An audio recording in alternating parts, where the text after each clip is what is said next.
In this video, you'll learn the answer to the often asked question, is kombucha good? Kombucha benefits are many, and if you're new to the kombucha world, you'll probably want to know what kombucha tea actually tastes like.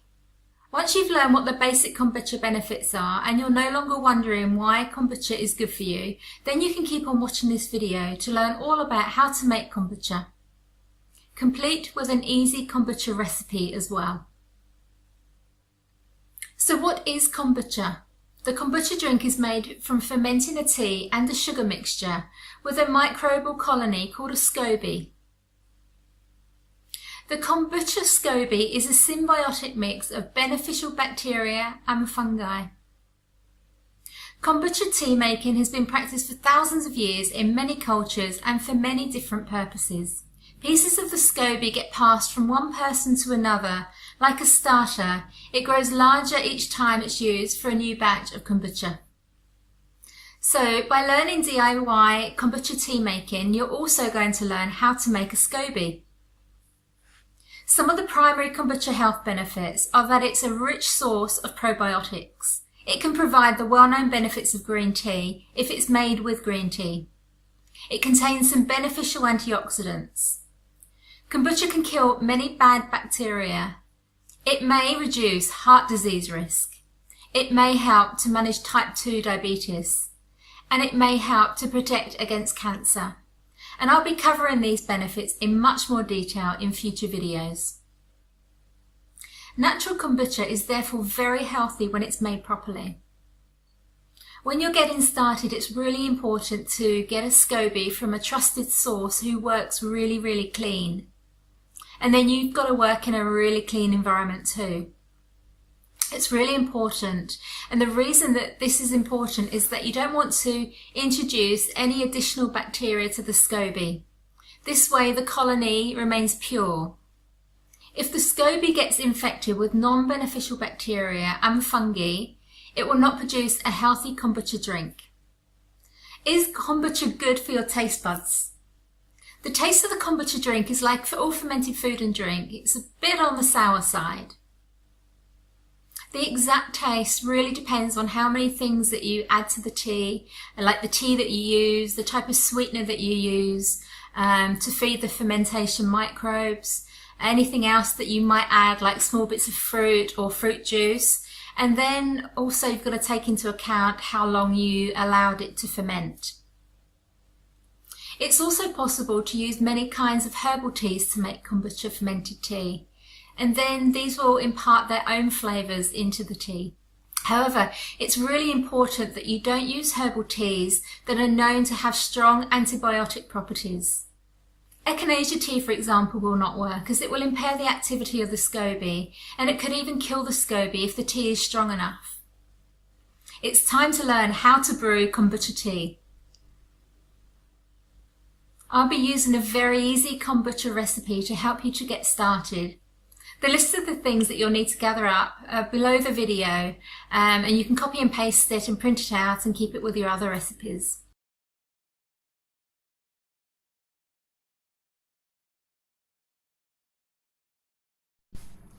So here I am making my kombucha tea. What do I need? The equipment. I have the Scoby and the starter tea in here. If you don't have the starter tea, you can use white wine vinegar. There's a cup of sugar. Oh, I've got half a cup of sugar here. I've got 4 organic black tea bags. I have a glass jar, which I'm going to make the kombucha in, and also a glass jar to put the tea in when it's fermenting, with cheesecloth or a piece of cloth over here and an elastic band to seal it in. So that's what you need. So the very first step, I'm going to melt. So I've just boiled the kettle. So I'm going to put the sugar. So I've got half a cup of sugar in here.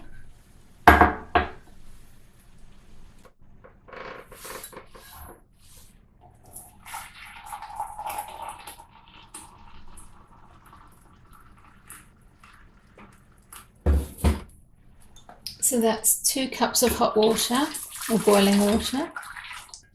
And I'm going to put another 2, so that would be 4 cups.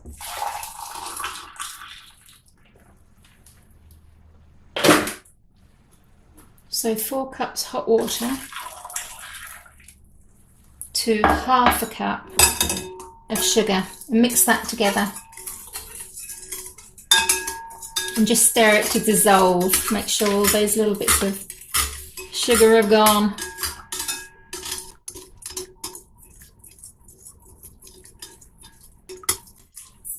Beautiful. So now I'm going to add my tea bags.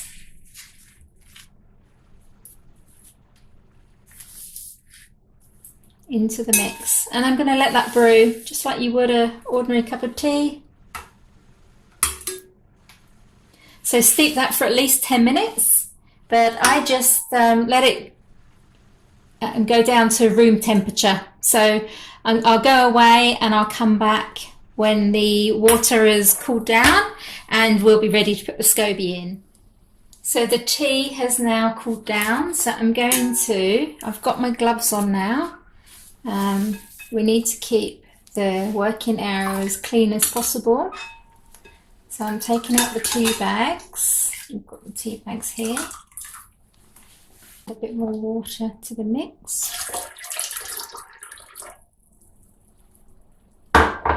And then in here, I've got the Scoby and some starter tea.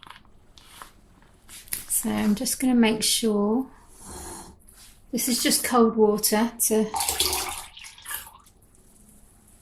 bring it down to a similar sort of temperature as the Scoby. And then mix it around.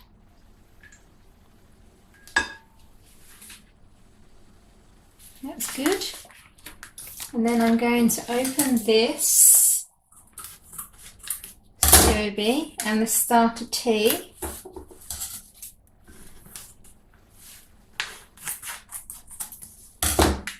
And this is going to go into the tea. So I'm going to pour the liquid in, and I'm going to show you what this looks like. So it's very, very skinny, and it's a little bit slimy.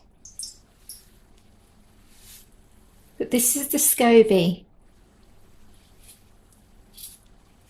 So we're going to pour it into the jar. So I'm just going to leave this out in a container.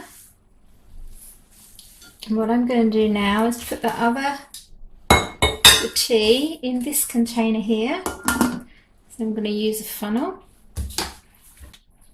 And then we're going to take the Scoby and we'll place this on the top. And it will just sit on the top there. And we'll leave it for at least 7 days to ferment. But you can leave it longer than that, but you need to leave it for at least 7 days. And another Scoby will grow underneath it. So one will become the mother and one will become the baby. And then just put the cheesecloth over the top and seal it with a piece of string or an elastic band, whatever you've got. And just leave it room temperature, out of direct sunlight, for 7 days. And that's it. Oh, that's your kombucha tea. So that will ferment for 7 days.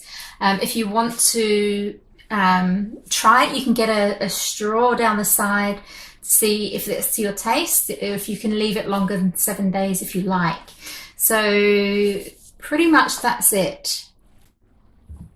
So this will now sit here. You can see it's a lot lighter here. So this is where it's going to sit.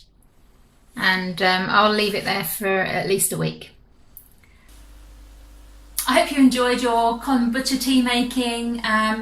Your gut's gonna love you. Try and drink some of this every day, put different flavours in it. Bottoms up. Delicious. Enjoy. So that's it. It's quite easy to do once you've done it a few times and you're used to the process. You'll need to work out how much you'll be drinking and set up a schedule so that you can keep yourself supplied. I know that you'll find a great benefit in getting into the DIY kombucha making. However, if you're short on time or mess up your kombucha brewing schedule for some reason, most health stores and even some grocery stores now carry kombucha or bottled kombucha, and you can just buy it over the counter. But unfortunately, not all of the bottled kombucha is entirely safe or effective, so you have to be very careful which you use. So it would be very advisable to search online and look at reviews on the different brands that were in your local store, and you can check that out before you go and buy it. You can also find links below this video to Global Healing Exchange's core team of professional holistic practitioners. These are trained and experienced experts that can help you with any health issues that you may have if you need some additional assistance beyond what you find that the kombucha provides for you. Be sure to subscribe to my channel, like this video, and click the bell icon to get notifications whenever I add new helpful videos for you to watch.